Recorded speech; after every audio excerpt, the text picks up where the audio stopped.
संभल से बड़ी खबर आपको बताते चले। संभल की जामा मस्जिद पर आज सुप्रीम सुनवाई होने वाली है। जामा मस्जिद कमेटी की अर्जी पर सुप्रीम कोर्ट में सुनवाई होने वाली है। इलाहाबाद हाईकोर्ट के ऑर्डर को चैलेंज किया गया है। अर्जी में आपको बताते चले कि हाईकोर्ट ने मस्जिद के सर्वे के ऑर्डर को सही ठहराया था।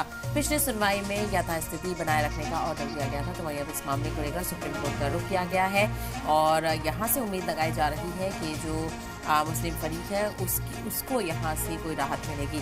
तो संभल की जामा मस्जिद पर सुप्रीम सुनवाई आज होने वाली है। जो जामा मस्जिद कमेटी है उसकी तरफ से अर्जी दाखिल की गई है और जामा मस्जिद कमेटी ने इलाहाबाद हाईकोर्ट के हुक्म को ऑर्डर दिया है। हाईकोर्ट ने मस्जिद के सर्वे के ऑर्डर को सही ठहराया था, यानी मस्जिद का सर्वे किया जाए और जो तमाम चीज़ें हैं, दस्तावेज हैं, उनको खंगालने के लिए हुक्म दिया था, तो सही ठहराया था। हालांकि अभी हुक्म नहीं दिया गया था। आपको पता चले कि पिछली सुनवाई में यथा स्थिति बनाए रखने का ऑर्डर दिया गया था, लेकिन हाईकोर्ट ने मस्जिद के सर्वे के ऑर्डर को सही ठहराया था। इसको लेकर मस्जिद कमेटी की तरफ से एक बेचैनी देखने को मिल रही है और इसी के चलते मस्जिद कमेटी ने अपने पक्ष को लेकर सुप्रीम कोर्ट का रुख किया है। अब ऐसे में देखना बेहद अहम होगा कि सुप्रीम कोर्ट से क्या कोई राहत यहाँ पर मस्जिद कमेटी को मिलती है या नहीं। तो मस्जिद कमेटी की तरफ से सुप्रीम कोर्ट का रुख किया गया है, आपको बताते चले।